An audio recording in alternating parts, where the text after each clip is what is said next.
Comment marquez-vous le 1000e jour d'une guerre qui a dévasté votre pays? Si vous êtes l'Ukraine, vous ne perdez pas de temps pour profiter de l'autorisation enfin accordée par les États-Unis de utiliser leurs missiles à longue portée contre votre ennemi.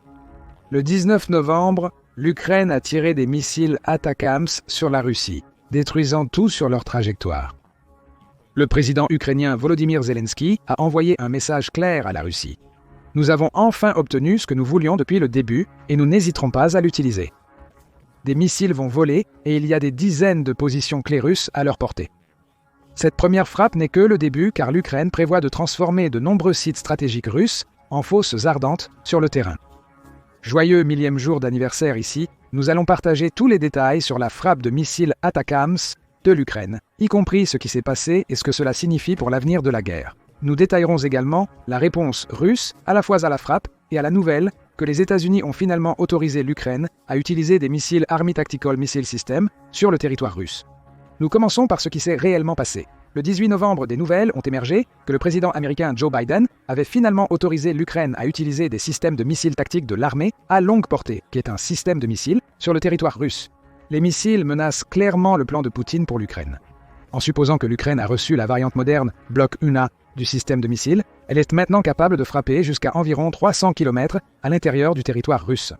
Chaque système de missiles tactiques de l'armée peut être chargé d'une ogive à haute explosion ou à fragmentation, cette dernière se brisant en 950 sous-munitions et peut se déplacer à des vitesses supérieures à Mach 3 dans l'air. Plus grave pour la Russie, les missiles sont mobiles sur route. Cela signifie que l'Ukraine peut les transporter n'importe où sur son territoire avant de les tirer sur une cible. Le 19 novembre a apporté la première utilisation de ce qui est sûr d'être de nombreuses démonstrations de la puissance dévastatrice de l'ATACMS. La British Broadcasting Corporation a été l'une des premières à rapporter la frappe de missiles ukrainienne. Il indique que des responsables américains ont confirmé que l'Ukraine avait lancé une attaque et une frappe dans la région de Bryansk, qui borde l'Ukraine au nord. Cette région vous semble familière car l'Ukraine a tenté de franchir ses frontières en octobre 2024, peu après que ses soldats aient pris du territoire à Koursk. L'Ukraine a fait de Bryansk une cible définitive, non seulement parce qu'elle abrite un aérodrome d'où la Russie peut lancer des bombes planantes, mais aussi parce qu'elle offre une voie d'accès potentielle à son territoire pour les soldats russes. La proximité de Bryansk avec Koursk n'échappe pas à l'Ukraine. La région fait probablement partie d'une chaîne d'approvisionnement qui alimente en équipement les 50 000 soldats que le président russe Vladimir Poutine utilise dans sa contre-offensive en cours à Koursk. Revenons aux missiles du système de missiles tactiques de l'armée. Les informations sur la cible exacte de la frappe étaient initialement imprécises. La British Broadcasting Corporation rapporte que le ministère de la Défense russe a affirmé que l'Ukraine avait tiré 5 systèmes de missiles tactiques de l'armée, dont 4 ont été abattus avant d'atteindre leur cible. Selon la Russie, le missile n'a pas atteint sa cible, mais des fragments ont provoqué un incendie dans une installation militaire. Ce rapport russe est typiquement minimaliste, en ce sens qu'il tente de minimiser les dégâts causés. D'après des responsables américains ayant confirmé l'attaque à la British Broadcasting Corporation, l'Ukraine a tiré 8 missiles, dont seulement 2 ont été interceptés par la Russie durant leur trajet. AP News a rapporté ces déclarations officielles. Selon un responsable, les États-Unis évaluent encore les dégâts subis par l'Ukraine. Cependant, les premiers signes suggèrent que les missiles ont touché un dépôt de munitions situé à Karachev, qui est une ville d'environ 18 000 personnes dans la région de Bryansk. Quant à l'Ukraine, elle est restée muette sur toute cette affaire. Lors d'une conférence de presse suivant la frappe de missiles, Zelensky a été questionné à ce sujet, sans confirmer l'utilisation d'ATACMS par l'Ukraine. Au lieu de cela, il a laissé entendre que c'était le cas, déclarant « L'Ukraine a des capacités à longue portée, y compris des drones à longue portée produits localement, et maintenant nous avons aussi des systèmes de missiles tactiques de l'armée. » Une réponse évasive du président, mais ce n'est pas un déni total que l'Ukraine a profité de la levée des restrictions américaines sur l'utilisation des systèmes de missiles tactiques de l'armée lors du 1000e jour de la guerre. La mention des drones par Zelensky semble découler du fait que l'Ukraine a accompagné sa frappe du système de missiles tactiques de l'armée d'une attaque de drones concertée. Reuters a rapporté que la Russie prétend avoir abattu 42 drones ukrainiens le même soir que la frappe du système de missiles tactiques de l'armée a eu lieu, 32 de ces drones étant dans la région de Bryansk. La tactique de l'Ukraine est claire. Elle a utilisé des drones et des missiles pour confondre les défenses anti-aériennes russes, les forçant à se concentrer sur les drones moins dangereux avant l'arrivée des missiles sur Bryansk. Revenant aux commentaires de Zelensky lors de la conférence de presse, tout doute sur l'utilisation des systèmes de missiles tactiques de l'armée par l'Ukraine a disparu lorsque des images des frappes ont commencé à émerger. Le rapport de The War Zone sur l'attaque du 1000e anniversaire de l'Ukraine a fourni plus de détails et des vidéos montrant les dégâts causés par les systèmes de missiles tactiques de l'armée ukrainienne. Il a noté que la cible spécifique semblait être le 67e arsenal de la direction principale des missiles et de l'artillerie russe. L'Ukraine a utilisé ces missiles du système de missiles tactiques de l'armée pour cibler les stocks de missiles russes.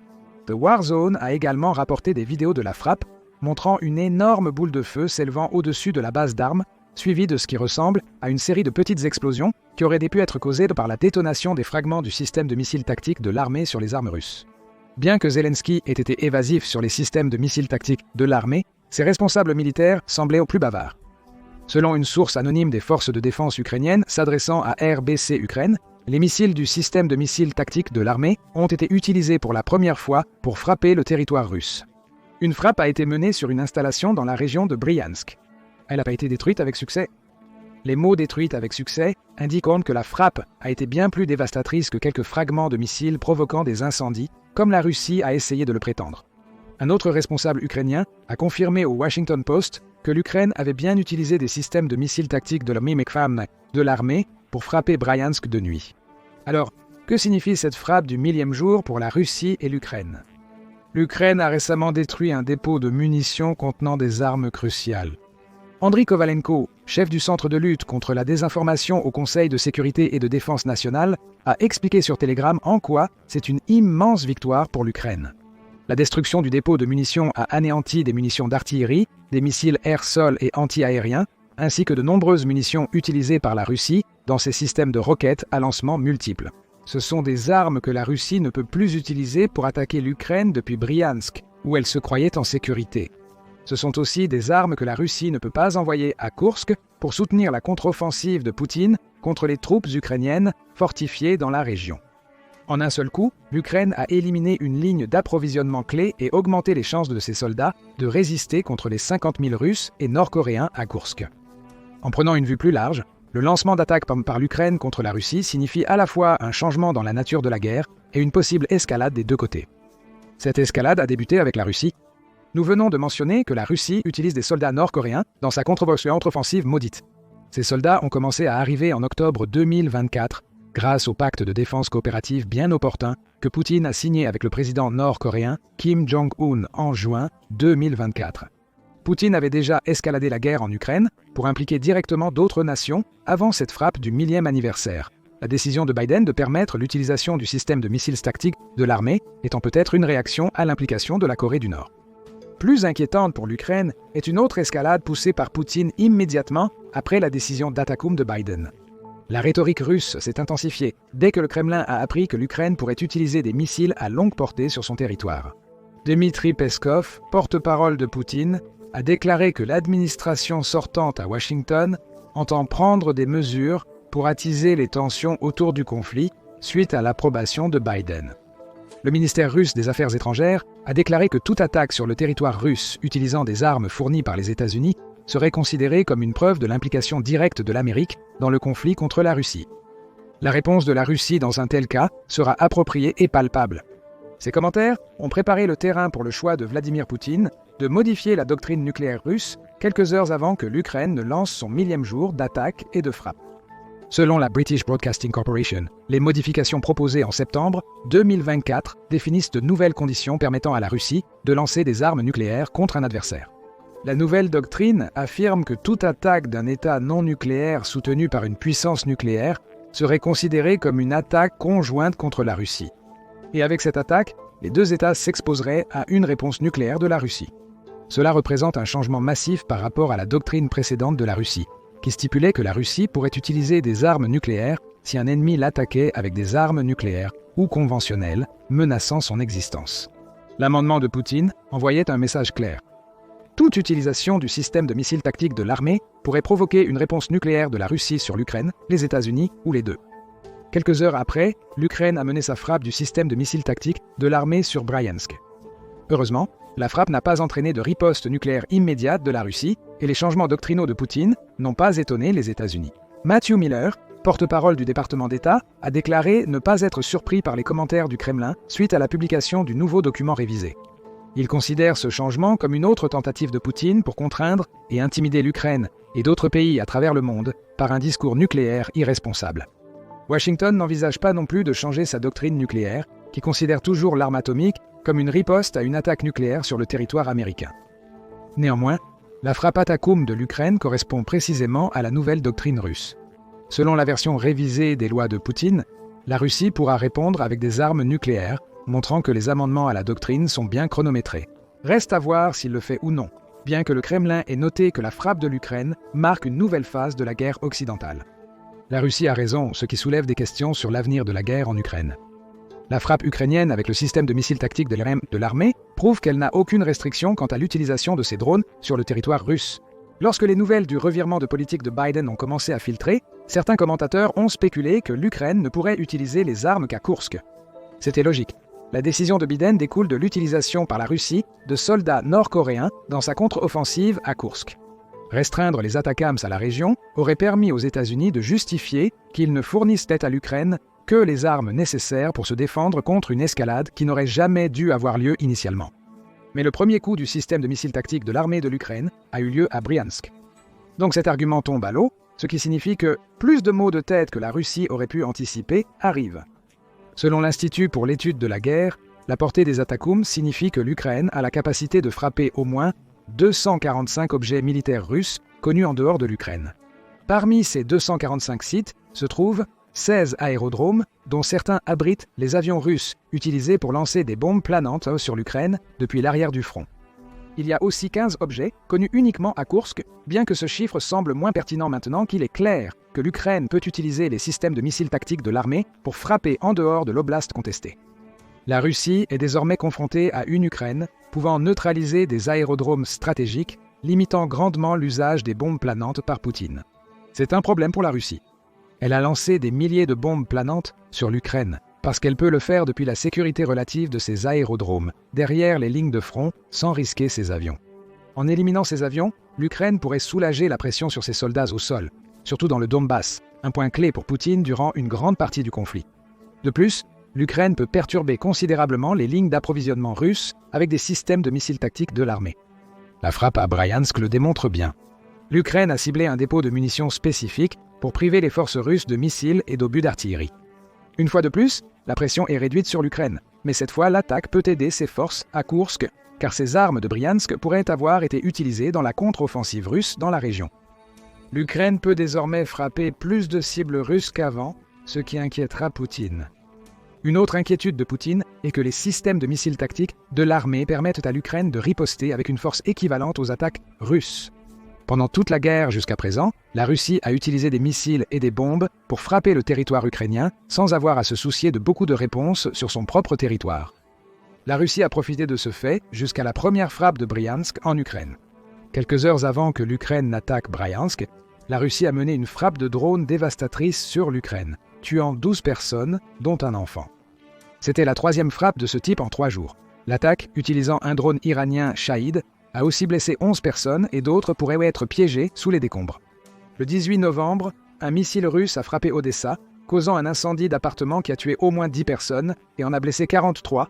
La veille, un missile balistique avec des munitions à fragmentation tiré sur Sumy a tué 11 personnes et en a blessé 84. Nous constatons ici l'hypocrisie de la Russie. Elle a averti l'Ukraine de ne pas l'attaquer sur son territoire avec des armes reçues de l'étranger, mais ne respecte pas elle-même ces normes. Les drones iraniens, Shahid et l'artillerie nord-coréenne sont fréquemment utilisés pour bombarder les fortifications et les villes en Ukraine. Avec le système de missiles tactiques de l'armée, l'Ukraine a maintenant plus d'options pour contrer ces attaques sur son territoire. Le système de missiles tactiques de l'armée représente une menace claire pour toute colonie ou fortification russe dans un rayon d'environ 180 miles de la frontière du pays avec l'Ukraine. La guerre évolue, les missiles de Poutine et les attaques de drones sur les villes ukrainiennes pouvant maintenant être contrées de la même façon. Tout cela représente un levier pour l'Ukraine. Avec son invasion de Koursk en août 2024, l'Ukraine a capturé environ 460 miles carrés de territoire russe. C'était un territoire qu'elle comptait probablement échanger pour récupérer une partie de ce qu'elle a perdu à cause de l'opération militaire spéciale de Poutine, si l'Ukraine et la Russie négocient un jour. La capacité de l'Ukraine à utiliser des attaques à l'intérieur de la Russie et sa volonté de le faire lui donnent encore plus de poids. Le pays peut maintenant affirmer qu'il est capable de riposter de manière équivalente aux frappes russes sur son territoire et que ses missiles peuvent atteindre des cibles clés en Russie, endommageant son infrastructure et ses installations militaires. Peut-être que l'Ukraine peut utiliser ce fait pour démontrer à Poutine que Bryansk n'est que le début. S'il ne cesse pas d'attaquer l'Ukraine, alors d'autres frappes du système de missiles tactiques de l'armée sur son territoire suivront. Tout cela reste à voir. Cependant, le maintien de ce type de levier dépend de la capacité de l'Ukraine à utiliser des systèmes de missiles tactiques de l'armée en Russie lorsque la présidence américaine passera à Donald Trump en janvier 2025. Il n'y a aucune garantie que cela se produise. La réaction des républicains à la décision de Biden d'autoriser l'utilisation du système de missiles tactiques de l'armée en Russie a été modérée. The Warzone indique que Mike Waltz, conseiller à la sécurité nationale de Trump, a désapprouvé la décision. Waltz, ex-colonel des Bérets Verts et actuel représentant de Floride, a qualifié la décision de Biden d'escalade supplémentaire. Étant pressenti comme futur conseiller à la sécurité nationale sous Trump, ses propos laissent penser que la nouvelle administration envisage déjà d'annuler la décision de Biden. Autoriser l'Ukraine à utiliser des attaques et des frappes comme levier contre la Russie lui serait préjudiciable dans ce contexte. Mais le revirement pourrait survenir au milieu de la poussée du président élu Trump pour la paix avec le plan qu'il a promis d'introduire à son entrée en fonction. Peut-être que l'Ukraine a frappé si rapidement à Bryansk parce qu'elle n'est pas sûre d'avoir la permission d'utiliser des attaques en Russie pendant plus de quelques mois. Encore une fois, nous ne pouvons pas dire avec certitude, et nous ne pouvons pas non plus ignorer le fait que la permission de Biden semble avoir ou escaladé la guerre en Ukraine. Les armes nucléaires sont maintenant sur la table pour la Russie. La Russie a menacé plusieurs fois d'utiliser l'arme nucléaire en réponse à l'Ukraine et ses alliés qui franchissaient les lignes rouges durant le conflit. Mais cette fois, elle a modifié sa doctrine nucléaire pour se permettre de riposter à une attaque, tout comme celle que l'Ukraine a menée à Bryansk. Ainsi, l'Ukraine a totalement anéanti un dépôt de munitions russes le 1000e jour de la guerre. Elle a montré qu'elle était prête à utiliser immédiatement les missiles longue portée qu'elle désirait depuis longtemps. Mais le 1000e jour anniversaire marque également le point où la doctrine nucléaire de la Russie a changé, marquant un tournant dans la guerre des deux côtés du conflit. Ce tournant favorise-t-il l'Ukraine ou la Russie? Nous vous laisserons répondre à cette question. L'altération de la doctrine nucléaire russe n'est-elle qu'une autre démonstration de force dans le cadre du conflit en cours? Quels dégâts pensez-vous que l'Ukraine peut faire au-delà de la frappe de Bryansk dans les mois à venir? Partagez votre avis dans les commentaires et merci d'avoir regardé cette vidéo.